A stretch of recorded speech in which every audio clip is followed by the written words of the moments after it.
Imagine a grand lottery. 10,000 tickets have been sold, and you know, with the cold certainty of mathematics, that only one of them will be the winner. Now, imagine you hold a single ticket in your hand. The chances of it winning are so incredibly small, so overwhelmingly unlikely, that your mind finds it easy to form a rational belief. My ticket will not win. It is a belief that feels completely justified by the numbers. Now, as you settle deeper into rest, imagine this same belief in the minds of every single ticket holder.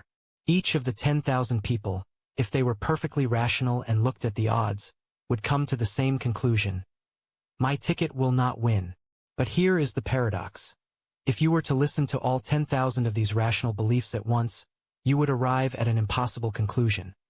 That all 10,000 tickets will lose, even though you know with absolute certainty that one of them must win. This puzzle, introduced by the philosopher Henry Keiberg, reveals a quiet but profound flaw in how we think about probability and belief. It shows us that a belief can be entirely justified by the evidence, and yet, when combined with other justified beliefs, can lead to a blatant contradiction of what we know to be true. It's a gentle reminder that the world of facts and the world of beliefs can sometimes exist in a subtle and beautiful tension. The paradox, at its heart, is a conflict between two forms of rationality, the rationality of probability and the rationality of consistency. We are rational to believe our single ticket will lose, but we are also rational to believe that one ticket must win. The paradox lies in the friction between these two truths.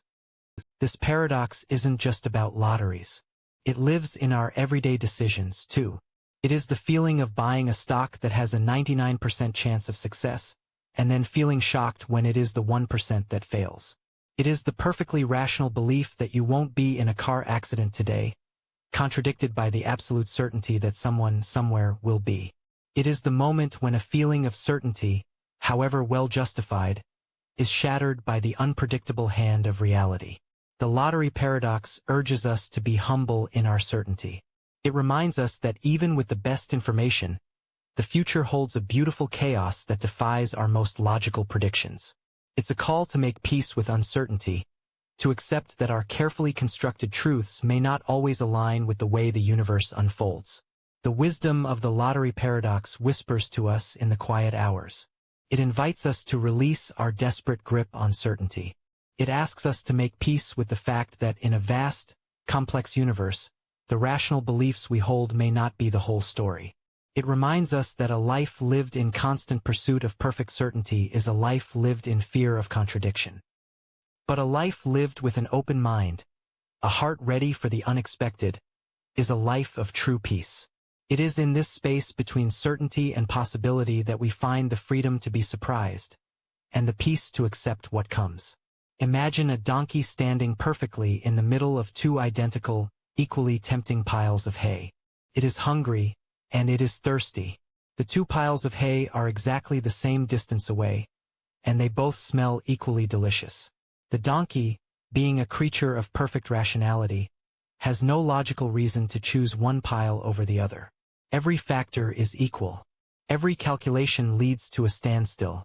Cannot make a choice, and so, according to the paradox, it stands still and starves to death. It is the ultimate story of decision paralysis, a perfect, tragic example of logic leading to inaction.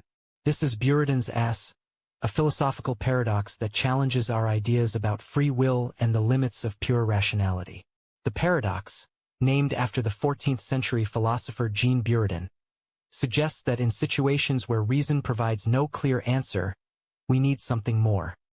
We need a spark of will, a moment of spontaneity, a tie-breaking choice that goes beyond cold logic. It is the understanding that, in a world of perfect equals, a purely rational being would be paralyzed. And yet, we, as human beings, move forward.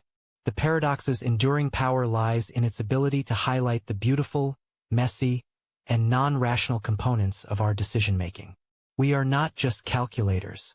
We are beings with emotions, with intuition, and with a beautiful, messy, and necessary capacity for choice. This paradox is not just a thought experiment. It lives in our everyday lives. It is the moment you stand in the grocery aisle, paralyzed between two identical brands of coffee. It is the dilemma of choosing between two equally appealing job offers, where the benefits and drawbacks seem perfectly balanced. It is the feeling of being stuck in a relationship, unable to leave or commit, because all the pros and cons seem to cancel each other out. In these moments, the paralysis of the donkey whispers to us. It reminds us that waiting for a perfectly rational reason is often just a way of avoiding a choice.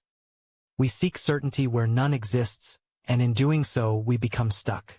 The paradox reminds us that in the absence of a logical tiebreaker, it is our own will that must break the tie. But the wisdom of Buridan's ass is not about despair. It is a gentle invitation to embrace the other parts of yourself. It is the wisdom of a coin toss, of an intuitive nudge, of a leap of faith. It is the understanding that some decisions, the ones with no logical winner, are the very moments where our truest self, our own unique essence, gets to shine. It is the power to say, I choose this, not because it is perfectly rational, but because I am the one choosing it. It is in these moments of seemingly arbitrary choice that we affirm our free will. As you settle into sleep, let your mind release the need for perfect, rational answers. Sometimes, the most important step is simply to choose a direction, and in the act of choosing, to trust your will. Rest now, and remember that you have the power to move forward, even when the path is not perfectly clear. Imagine a vast, uncharted forest. You are given a map and a compass, and you are told to find the right path. But as you walk, you meet other travelers. One traveler tells you that the right path is the one that leads to the greatest number of flowers. Another tells you that the right path is the one that has been blessed by the ancient forest spirits.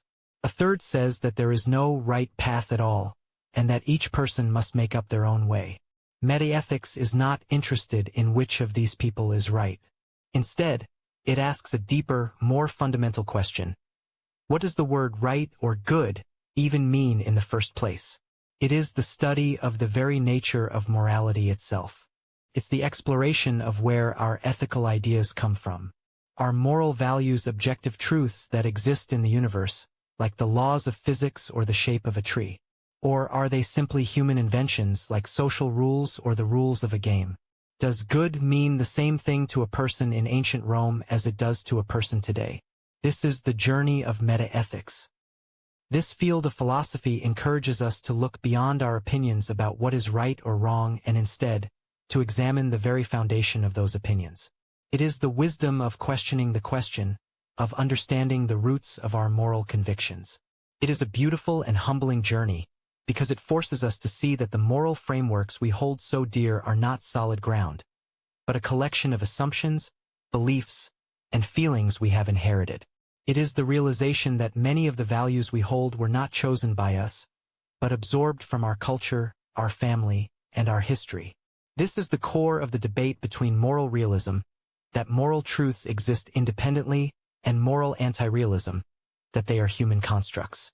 But this is not a journey of despair. It is a journey of clarity. When you understand that your moral compass might be a product of your culture, your family, or your history, you gain a newfound freedom. You are no longer trapped by a rigid code of conduct, but are free to explore, to question, and to choose the values that truly resonate with your soul. Metaethics is not about a lack of morals, but about a deeper, more intentional relationship with them. It is the wisdom that allows us to move from simply obeying a moral code to truly embodying one. It is the space in which we can build our own moral framework, not on a foundation of blind obedience, but on a foundation of conscious choice. The argument from illusion: imagine you are standing on a long, straight road in the middle of a hot summer day. Far in the distance, a shimmering pool of water appears on the asphalt. It seems so real, a beautiful, tempting oasis in the heat. But as you walk toward it, the shimmering water recedes, always staying just out of reach, until it vanishes completely. You were not deceived by a trick of the light.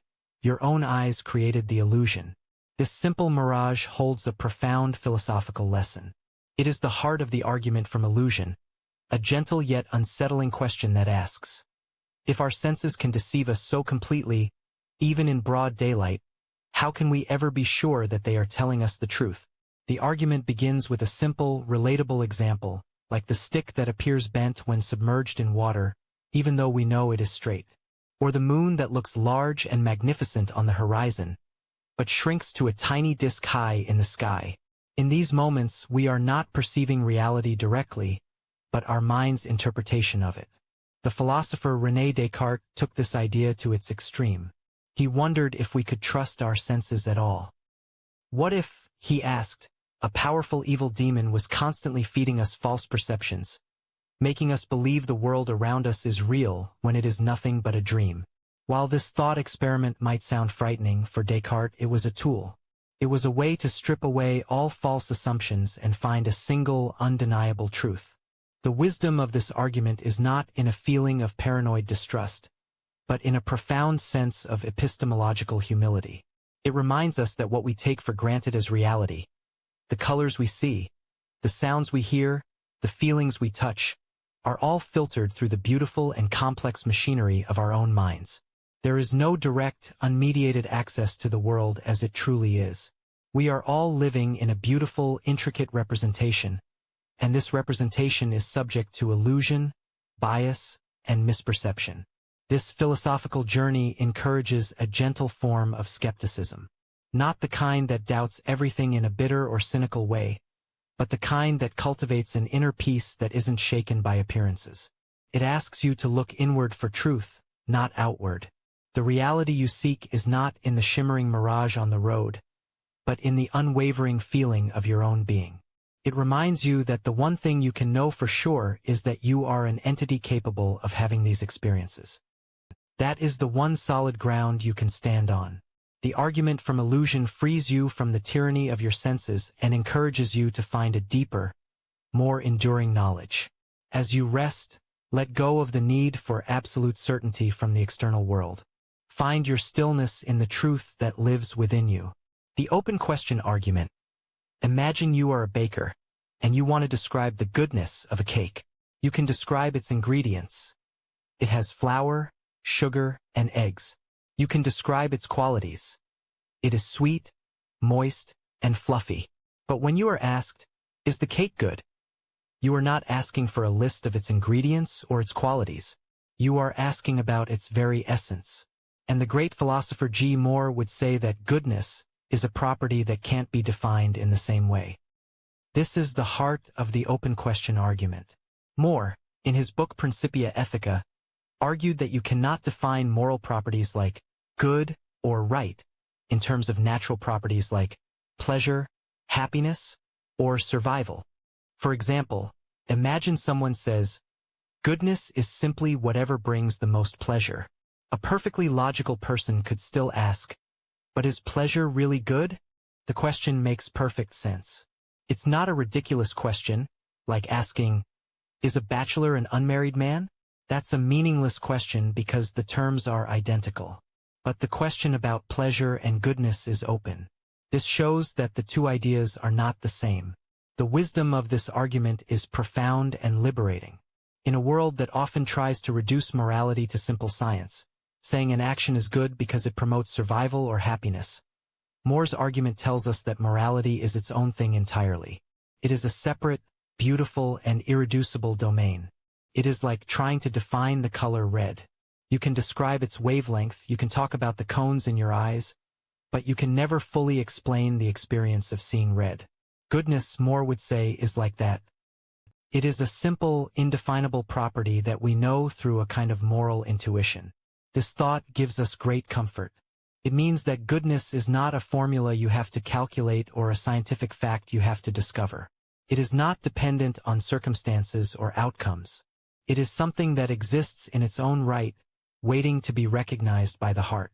It tells you that even if an action is painful or difficult, or does not lead to a perfect outcome, it can still be good.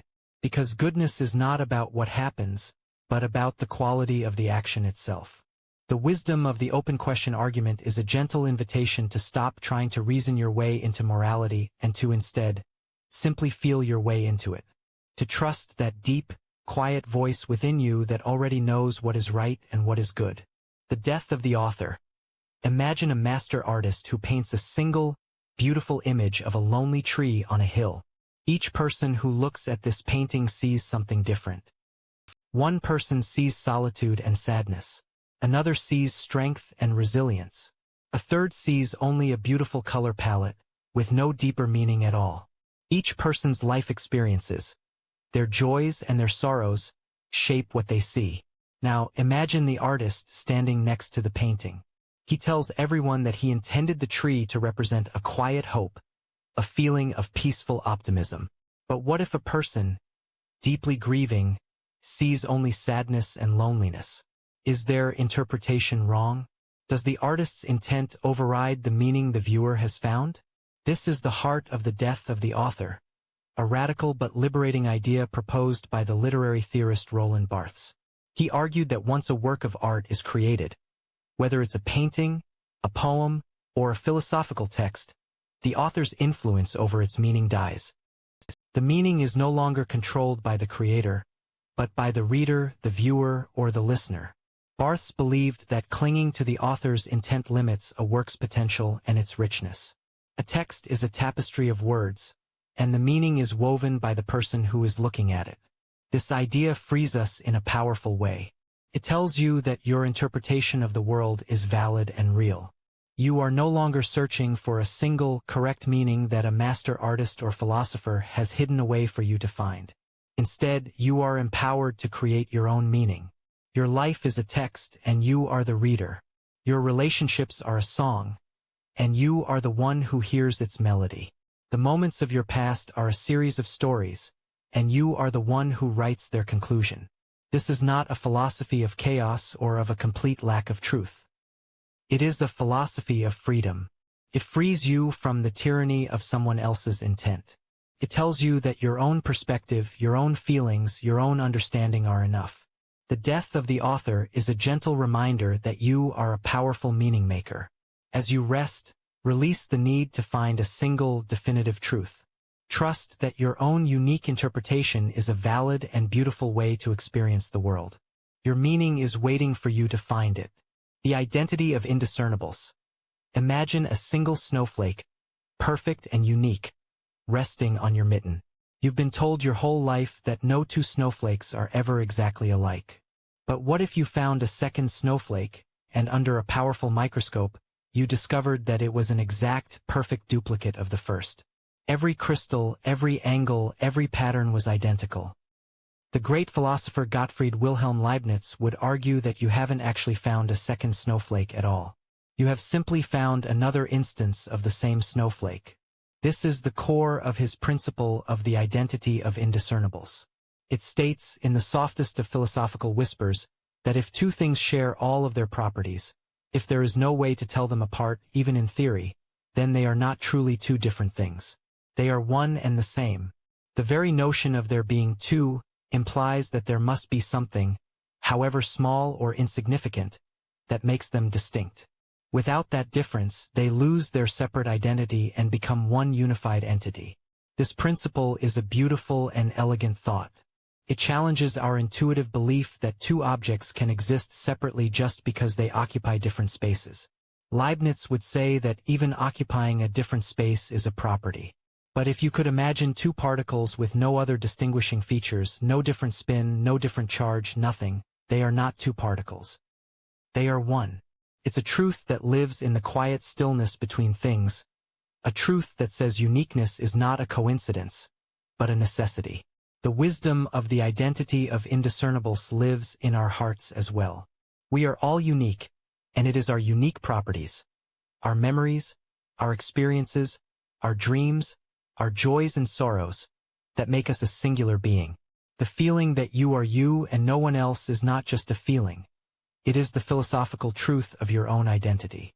You could never be confused with another, because even in a crowd of billions, there is a constellation of qualities that is uniquely and only yours. Your existence, in its very essence, is a defiance of the idea of indiscernibles. As you rest now, let this idea settle within you. Know that you are one of a kind. The sum of your experiences and your being creates an identity that is a beautiful, singular point in the universe. There is no one else who has ever been, or ever will be, exactly like you.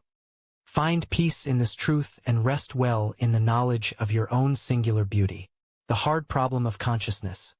Imagine a brilliant machine, a perfect robot, capable of processing information faster than any human. It can see the color red, and it knows its scientific definition, a wavelength of light at approximately 650 nanometers. It can read a poem and analyze its structure, its rhythm, and its use of metaphors. It can even tell you that it feels sad based on a pattern of data it has processed. But here is the most profound question of all. Does the robot actually feel anything? Does it know what it is like to see red, to feel the warmth of the sun on its skin, or to truly experience a feeling of sadness? This is the heart of what philosophers call the hard problem of consciousness. It is a gentle but deeply unsettling question, posed by David Chalmers, that separates what we can explain from what remains a beautiful, ineffable mystery. Science has made incredible progress in understanding the mechanics of the mind. We know how neurons fire, how the brain processes images from the eye, and how chemical reactions create emotional responses. These are what Chalmers called the easy problems of consciousness. They are difficult, of course, but they are solvable through science. We can explain how the brain works. But the hard problem asks a different question. Why does a physical process in the brain give rise to a subjective, internal, and private world of experience? Why does a firing neuron in our visual cortex create the sensation of red? Why does a rush of chemicals create the feeling of joy? Why are we not just biological machines that process information, but beings that feel and experience and live an inner life? The easy problems explain the function, but the hard problem asks about the feeling. It asks about the very essence of what it is like to be a living thing. This thought is not meant to create a sense of confusion or despair. Instead, it is a call to a deeper sense of wonder. It reminds us that our inner world of feelings and sensations is a profound mystery, a quiet miracle that no amount of science has been able to fully explain. It encourages us to stop taking our consciousness for granted and to appreciate the sheer, beautiful impossibility of it all. As you rest now, let go of the need for an explanation. Simply feel the quiet wonder of your own existence. Feel what it is like to be you, to experience the world, to be a small part of this great and beautiful mystery. The Gaia hypothesis. Imagine that the entire Earth is not just a cold, lifeless rock in space, but a single, self-regulating living organism. It breathes, it balances, it maintains a perfect harmony that allows life to flourish. This is the Gaia hypothesis, a beautiful and poetic idea proposed by the scientist James Lovelock and further developed with microbiologist Lynn Margulis. It is the concept that the Earth's living organisms and their inorganic surroundings have evolved as a single, complex, self-regulating system. Lovelock looked at the Earth and saw that its atmosphere, its oceans, and its temperature were not random, but were carefully regulated by the living organisms upon it. He noticed that life doesn't just adapt to its environment. It actively shapes it to ensure its own survival. Consider the very air you breathe. Our atmosphere is a delicate balance of gases, with a high concentration of oxygen and a low concentration of carbon dioxide. This balance is not a cosmic accident. It is the result of billions of years of active management by life itself. Photosynthetic organisms like plants and algae constantly produce oxygen, while other organisms consume it. The planet's temperature is kept within a narrow range because living systems, from microscopic marine algae to vast forests, regulate the levels of greenhouse gases. It is a system in which every part is a co-creator, a partner in the great dance of life. Gaia, named after the ancient Greek goddess of the earth, is a planetary organism that maintains a constant, stable environment for its inhabitants. It is the wisdom of a great, living being that orchestrates a complex symphony of life. Imagine a vast forest. The trees transpire water vapor, creating a cloud cover that regulates local temperature and rainfall. Or consider the oceans. Tiny plankton create clouds over the ocean that reflect sunlight, which helps to cool the planet. This is not a mystical belief, but a scientific theory that helps us to see the world in a new light, a view of profound interconnectedness. It helps us to understand that our actions have consequences not just for a single species or a single habitat, but for the entire planetary organism. A disruption in one part of the system, the burning of a forest, the pollution of an ocean, can be felt in every other part, just as an illness in one part of your body affects your entire well-being. The wisdom of Gaia is the wisdom of reciprocity. It reminds us that we are not separate from the world, but a part of it. The trees breathe out what we breathe in. The rivers are our blood. The mountains are our bones. As you rest, let this quiet truth settle within you. Feel your connection to the great living being that is the earth. Feel the gentle rhythm of its breath, the quiet hum of its life. Know that you are a part of a much larger story, a single cell in the great living organism that is our planet. Let go of your worries and find peace in this deep, beautiful, and eternal connection. You are home. The free rider problem. Imagine a small, ancient village nestled in a desert valley. For generations, the villagers have relied on a single, shared well for their water. To keep the well clean and the water flowing, every family must contribute. Some families spend hours digging, others bring tools, and a few donate food to feed the workers. It is a communal effort, a quiet agreement that for the well to serve everyone, everyone must serve the well. But imagine a new family arrives. They are kind and friendly, and they come to the well every day to fill their buckets. They enjoy the cool, fresh water. But they never bring a shovel, a tool, or a meal. They do not help with the daily upkeep. They are enjoying the benefits of the well, a clean, safe water supply, without contributing to the cost of its creation or its maintenance. They are taking a free ride. This simple story is at the heart of the free rider problem, a challenge that has troubled philosophers and economists for centuries. It highlights a fundamental conflict in a shared society, the desire to have a public good without having to pay the price. A public good is something that is available to everyone and cannot be denied to anyone, even those who don't contribute. The village well is a perfect example, as are clean air, public roads, and national defense. The existence of these things depends on the communal effort and sacrifice of many. But because they are available to all, there is a temptation to let others do the hard work. The wisdom of the free rider problem is in its subtle exploration of fairness and the social contract. It forces us to ask ourselves, what do we owe to our community? What is our responsibility to the shared systems that make our lives possible? The problem reminds us that a society cannot thrive if everyone decides to be a free rider.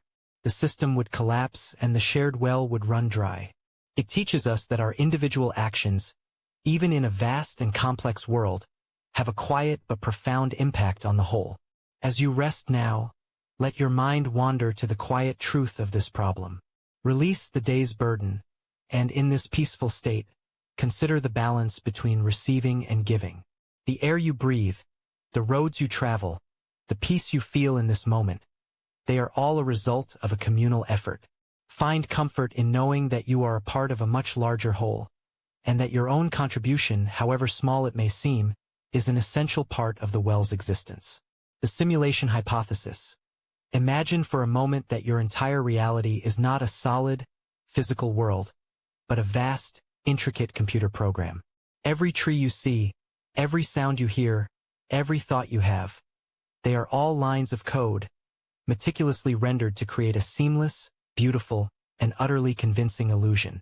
This is the simulation hypothesis, a modern philosophical idea that asks, how do we know we aren't living in a computer simulation?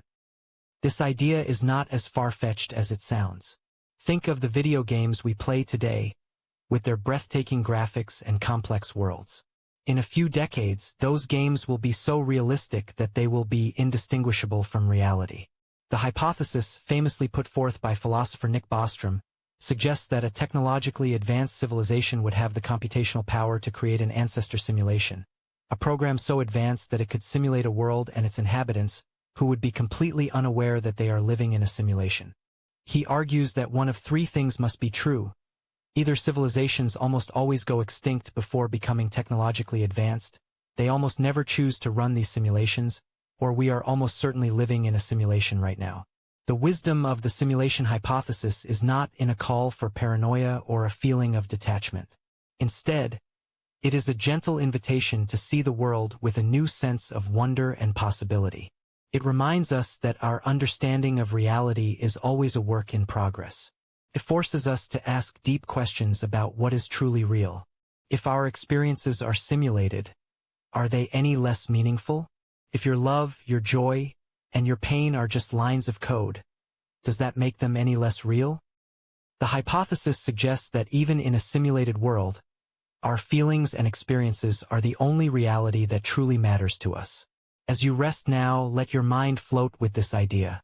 The world around you may be a beautiful and complex illusion, but the warmth you feel in your heart, the peace you feel as you breathe, the love you have for those around you, these things are not code. They are the core of your existence. They are what makes you human. And in this inner world of feeling, you can find a peace that no program can ever truly replicate. You are a being of consciousness, and in that, you are an eternal mystery, a truth that no one can ever fully explain. Skepticism. Imagine walking through a thick, beautiful fog at dawn. You can see the ground and the sun's faint glow. But beyond a few feet, everything is obscured. You can't see the path ahead, the trees, or the destination. You don't know what's around the next bend. This feeling of walking through an unclear path, of not being able to see with absolute certainty, is the heart of skepticism. Skepticism is a philosophical position that, in its most profound form, questions whether we can ever achieve absolute certainty about anything. It is not about being bitter or cynical, and it is not about believing in nothing. Instead, it is the wisdom of believing in the humility of knowledge. The great skeptics, from the ancient Greek philosopher Pyrrho of Elis to the Enlightenment thinker David Hume, did not say, "Nothing is true." They simply said, "We can't be sure." They pointed out that our senses can deceive us, our logic can be flawed, and our experiences are limited. The sun appears to revolve around the earth, a stick in water appears bent, and our memories can be unreliable. These simple examples show that our primary sources of knowledge are not infallible. The most famous form of ancient skepticism, Pyrrhonian skepticism, taught that we should suspend all judgment to achieve a state of inner peace. By letting go of the need to have a fixed opinion about everything, we can free ourselves from the constant struggle of being right or wrong. This is the state of epicurus, a quiet suspension of judgment that leads to a profound sense of tranquility. Consider your most cherished beliefs. Do you have absolute, irrefutable proof for them? Or do they come from what you were taught, what you've seen, and what you've come to feel? Skepticism gently invites you to recognize this distinction. It doesn't ask you to abandon your beliefs, but to hold them with an open hand, to be willing to be wrong. Such flexibility is not a weakness. It is a beautiful strength. The person who is certain of everything is often the one most easily led astray. They are unable to learn or grow because their mind is closed to new information. The person who holds their knowledge with humility is the one most open to new truths. They are the eternal students, always curious, always learning, always growing. The peace of a skeptic is found not in a feeling of knowing, but in a feeling of quiet openness. When you let go of the need to be right, you release a huge burden. You no longer have to defend your every thought or argue for your every belief. Instead, you can simply observe the world with a quiet mind, free from the stress of having to be certain. Knowing that it's okay to not have all the answers brings you this freedom. It is a profound liberation from the pressure of modern life, which demands that we have opinions on everything. As you rest now, let your mind float in this peaceful fog of not knowing. Seek comfort in the mystery. Discover peace in the quiet humility of not having all the answers. Rest well, knowing that you are on a path of infinite discovery, not absolute truth. In this state of peaceful uncertainty, you are free to simply be. Eternalism versus presentism. Imagine time is not a river flowing, but a vast and ancient movie reel. Every moment, the first sunrise, a gentle rain thousands of years ago, a distant star's future demise, is a single frame on this reel. It is not that some frames have disappeared or that others are yet to be created. They all simply exist all at once, in their proper sequence. This is the heart of eternalism, the beautiful and serene philosophical idea that the past, the present, and the future are all equally real. In this view, the past is not gone forever. It is still a real moment, a fixed part of the universe's great fabric. The future is not just a possibility. It is already there, waiting to be experienced. For an eternalist, your first childhood memory and your last breath are both as real as this very moment. The only reason we perceive them as past and future is that our consciousness is a small, glowing light moving from one frame to the next, like a firefly moving along the movie reel. This perspective suggests that all of time is a solid, unchanging block, as hinted at by thinkers like Albert Einstein in his theory of relativity. This is sometimes called the block universe theory, a model in which the passage of time is an illusion of human perception rather than a fundamental property of reality itself. Now, let's consider another idea. Imagine that only this very moment exists. The past is nothing but a memory, a wisp of smoke that has vanished and cannot be returned to. The future is nothing at all, a blank space that has not yet been written. There is only the now. This is the view of presentism, the idea that only the present moment is real. For a presentist, your childhood memories are beautiful, but they are not real. They are reflections of something that has vanished forever. Your future hopes and dreams are possibilities, but they have no actual existence until they happen. This view, explored by philosophers like St. Augustine and others, can be both poignant and liberating. It makes the now feel sacred and deeply important, because it is the only thing that is truly real. It liberates you from the past and the future, which don't exist. Only the quiet truth of this moment, this breath, this heartbeat exists. While a presentist might feel a sense of loss for the past, they are also gifted with a profound sense of presence, a powerful tool for finding peace in a chaotic world. As you rest now, let your mind ponder these two beautiful stories about time.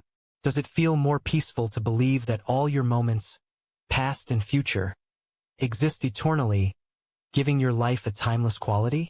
Or does it feel more calming to believe that only this singular, precious moment is real, making every breath a new beginning? There is no right or wrong answer, only a perspective that brings your heart more peace. Rest well in the quiet mystery of time. The ontological argument: imagine in your mind's eye the most perfect being you can possibly conceive. This being is so magnificent, so complete, so powerful, and so wise that you cannot imagine anything greater. It is a being that is the ultimate embodiment of all possible perfections. It is a being that is, in every way, the greatest possible being. Now, imagine this perfect being. If this being existed only in your mind, as a concept, could you imagine something even greater? You could. You could imagine a being with all those same perfections, but with one more quality: the quality of existence. A perfect being that exists in reality would, by definition, be greater than a perfect being that exists only in your mind. This is the gentle but profound logic of the ontological argument, first proposed by Saint Anselm of Canterbury. It suggests that the very idea of a perfect being implies its existence. For if such a being did not exist, it would not be the greatest possible being, because we could always imagine a greater one that actually exists. The argument claims that a being that is, that than which nothing greater can be conceived, must exist, because if it didn't, it would fall short of its own definition. Its very perfection requires it to be real. It is a beautiful thought, a kind of elegant and self-contained logical poem that moves from an idea to a reality with the quiet force of a deep river. This argument is not a scientific proof. It is a beautiful thought experiment, a quiet journey into the nature of ideas themselves. It invites you to consider whether some ideas are so powerful, so grand, that they cannot be confined to the realm of thought alone. It suggests that perhaps, in the deep and quiet recesses of our minds, some concepts contain the seed of their own reality. Of course, this powerful argument has been tested. A monk named Ganilo offered a challenge. He said that if Anselm's logic were sound, he could use it to prove the existence of a perfect island. Imagine an island so perfect that nothing greater can be conceived. If it did not exist, we could imagine a greater one that actually exists. Therefore, this perfect island must exist. Ganilo's point was that the logic seemed to work for a perfect island, but we know perfect islands don't necessarily exist. This, he argued, showed there was something wrong with the argument structure. However, the wisdom of the ontological argument is not about whether it is a flawless proof. Its true power is not in the conclusion, but in the journey it takes you on. It is a powerful mental exercise that forces you to explore the very nature of existence. It asks you to ponder the relationship between an idea and its reality, between a concept and its being. It is a key that may not open the lock, but is beautiful in its own right. It is a reminder that the world of thought is a mysterious and profound place, and that the things we imagine may be connected to reality in ways we can only begin to understand. As you rest now, let your mind play with this perfect idea. It is a thought so beautiful it can soothe the soul. Rest in this space where the imagined and the real may be closer than you think. The Mariological paradox: imagine a sandcastle, built with great care on the beach at low tide. You can see its parts, the millions of tiny grains of sand, the small shells that form its towers, the tiny pebbles that stand as sentinels at its gate. Together, all these countless parts come together to form a whole, a beautiful, majestic castle. But is the whole truly separate from its parts? This is the heart of the Mariological paradox, a philosophical puzzle about the relationship between a whole and the parts that compose it. The paradox, which is a cousin to the famous Stoics paradox, asks us to consider a series of seemingly simple questions. If you take away a single grain of sand from the castle, is it still the same castle? Yes, it seems so. If you take away another, is it still the same? Yes. But if you continue this process, grain by grain, at what point does the castle cease to be a castle? At what point do the parts, when removed, take away the identity of the whole? It is a slow, quiet, and beautiful kind of destruction that makes us question the very nature of existence. This puzzle applies not just to castles but to everything. Is a river the same river if its water is always changing? Is a human being the same person throughout their life, even as their cells are replaced and their memories change? The Mariological paradox forces us to confront the limits of our language and our understanding of identity. It highlights the philosophical tension between two powerful but opposing ideas. On one side, there is the idea of Mariological nihilism, the view that a sandcastle doesn't truly exist at all. From this perspective, there are only grains of sand, arranged in a particular way. The castle is just a concept we use to describe that arrangement. While this view may sound unsettling, for many, it is a kind of liberation. It frees them from the need for things to have a fixed, unchanging identity. It allows them to see the world as a constant, beautiful flow of change, where things come together and fall apart in a continuous dance of existence. There is no loss, only a rearrangement of atoms and energy. On the other side, there is the intuitive feeling that a whole is something more than the sum of its parts. Imagine a great symphony. Is the symphony just a collection of notes? No. The symphony is something that emerges from the notes, something that transcends them. The whole, the beauty, the emotion, the feeling is a new kind of existence. This view suggests that when the grains of sand come together, they create something new, something that didn't exist before. The castle is not just the grains. It is the form, the structure, the idea that gives it its identity. As you rest now, let your mind ponder this beautiful puzzle. Are you a collection of parts, a body, a mind, a collection of memories? Or are you a whole that is something more than its parts? In the quiet stillness of the night, find peace in the beautiful mystery of how your parts come together to form the unique, living whole that is you. You are a living paradox, a testament to the idea that a whole can emerge from its parts, a being that is both constantly changing and eternally the same. Quietism. Imagine a small boat on a calm, moonlit lake. A gentle current pulls the boat slowly toward a beautiful, distant shore. You could pick up the oars and row with all your strength, pushing and striving against the quiet pull of the water, straining to get to the shore faster. Or you could simply lay down the oars, close your eyes, and allow the current to carry you. This is the heart of quietism, a philosophical and spiritual position that finds profound peace not in frantic action, but in a gentle and radical surrender. Quietism is a wisdom that has appeared in many forms, from the mystical traditions of Christianity to the serenity of Taoism.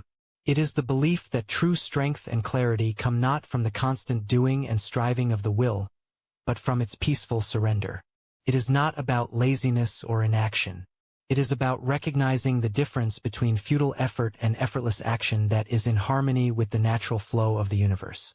In a world that constantly tells us to hustle, to strive, and to fight for what we want, quietism is a quiet rebellion. It is the wisdom of the still water. When you are restless, when your mind is a storm of worries and your body is tense with the desire to control, quietism offers a different path. It invites you to lay down the oars of your frantic will. It asks you to trust that a quiet current is moving beneath the surface, a force that knows where to take you if you allow it. It is the deep peace that comes from knowing that not every problem needs to be solved with a forceful action. Sometimes the wisest thing to do is simply to be still and to allow the right action to emerge from a place of peace. This wisdom is a gentle balm for the anxious mind. It frees you from the tyranny of needing to be in control of every outcome. It reminds you that you are a part of a much larger rhythm, a much grander dance. The universe has a way of unfolding, and a quiet heart that trusts this unfolding is a heart that is free from the burden of constant worry. To practice quietism is to be like a mountain that is not moved by the storm, but simply stands and witnesses it, knowing that all storms must pass. As you rest now, let your mind float with this idea. Release the burden of your will. Let go of the need to push and to strive. Simply be. Find peace in the stillness. Rest in the knowledge that you are a part of a beautiful, effortless flow, and that sometimes doing nothing is the most profound and powerful action of all. The paradox of choice. Imagine you have been invited to a grand feast. You are overjoyed, but when you arrive, you see not a few simple dishes, but 1,000 different ones. There are so many options, so many possibilities, that you feel a kind of strange, new anxiety. The joy of having so many choices is quickly replaced by the fear of making the wrong one. You walk around the endless tables, unable to decide, worrying that whatever you choose, you will miss out on a better dish. You are a prisoner of your own freedom. This is the heart of the paradox of choice, a modern psychological and philosophical idea that challenges our assumption that more options always lead to more happiness. The paradox suggests that a massive increase in choices can actually lead to three things: decision paralysis, the inability to choose at all, increased anxiety, and regret. When there are only a few dishes, you can choose one and be happy with it. But when there are 1,000, you can't help but wonder if the one you chose was truly the best. You are burdened by the regret of all the options you didn't pick. This is not just a problem for feasts. It lives in our modern lives, too. We have endless choices in what we watch, what we wear, where we live, and who we love. The freedom is exhilarating, but it can also be a source of profound dissatisfaction. We are constantly worried that we have not found the perfect thing. We are living in a state of perpetual comparison, comparing our chosen path to all the paths we didn't take. The wisdom of the paradox of choice is a gentle invitation to find freedom not in an endless sea of options, but in the peaceful shores of limits. It reminds us that contentment is found not in having more, but in appreciating what you already have. It is the joy of eating a simple meal with gratitude, without worrying about the 1,000 other meals you could have had. It is the peace of being in a single, loving relationship, without wondering about all the other people you could have been with.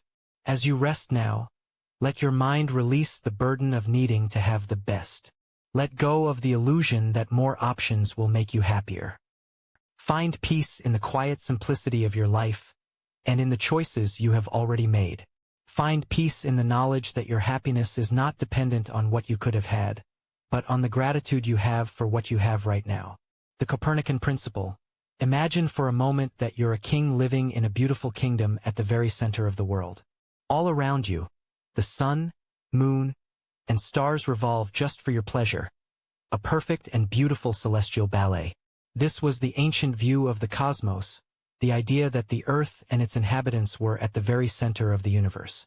This was a comforting thought, a feeling of being special and important, a cosmic sense of significance that whispered to us that our existence was the reason for all of creation.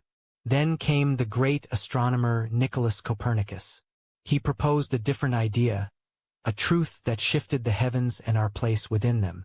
He suggested that the Earth wasn't the center of the universe at all.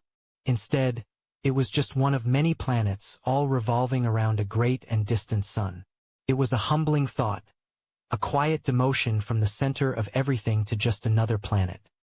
His heliocentric model, while elegantly simple, shattered the long-held worldview that had comforted humanity for thousands of years. It was a moment of profound change, and it gave birth to a liberating new principle.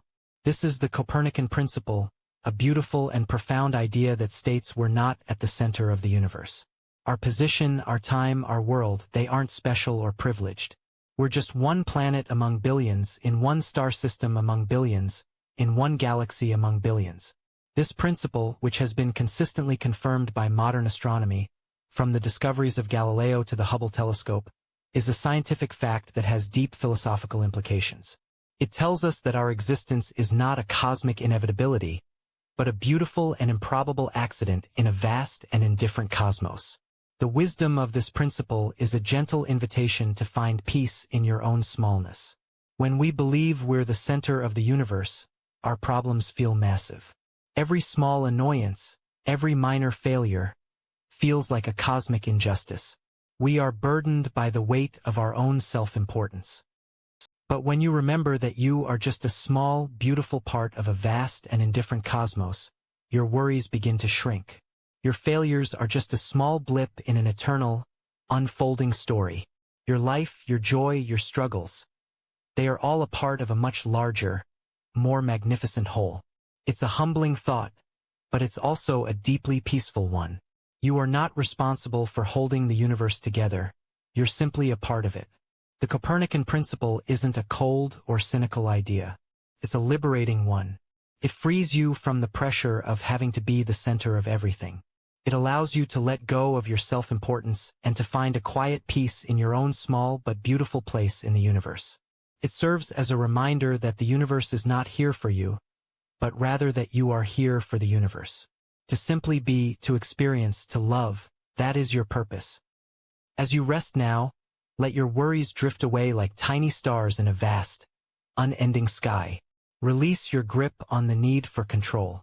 And so, as the night sky deepens, let your mind float free from the center of your own world. Find peace not in your size, but in your existence. You are not a king in a kingdom, but a single brilliant star in a cosmic dance of a billion suns. Rest well, knowing you are a part of everything. And as this journey through ancient and modern wisdom comes to a close, remember that these teachings live and grow through curiosity and connection. If you found a moment of peace tonight, consider joining our quiet community by subscribing.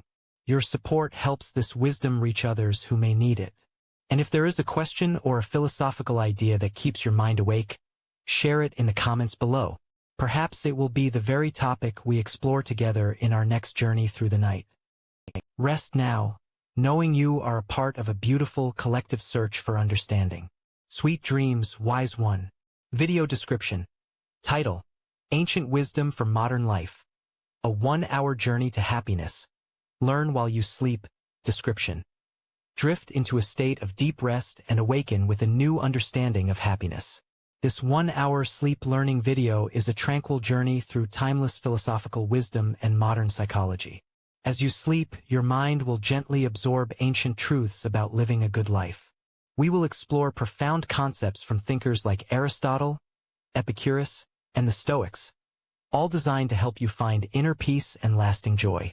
In this video, you will learn Aristotle's concept of eudaimonia, or human flourishing, the peaceful path of Epicurean tranquility and contentment, the science behind gratitude and mindfulness, how to find strength in inner stillness, the liberating wisdom of letting go and non-attachment. Let your subconscious mind be a garden where the seeds of ancient wisdom take root. Wake up feeling more at peace, present, and in control of your own well-being. Chapters timestamps: Midnight Introduction 3 o'clock, The Wisdom of Impermanence 8 o'clock, The Power of the Present Moment, and so on. References: further reading. The Wisdom of Impermanence. The teachings of the Buddha and Stoic philosophers like Marcus Aurelius. Meditations. The Power of the Present Moment. Zen Buddhism and Eckhart Tolle. the power of now, the strength of inner stillness, the Taoist concept of Wu Wei from Lao Tzu, Tao Te Ching, the wisdom of compassion, the teachings of the Dalai Lama, and so on for all chapters. Listen, learn while you sleep. Your journey to a happier life begins now. If you found a moment of peace tonight, consider subscribing to help this wisdom reach others. What philosophical concept would you like to explore next? Let me know in the comments below. SEO keywords.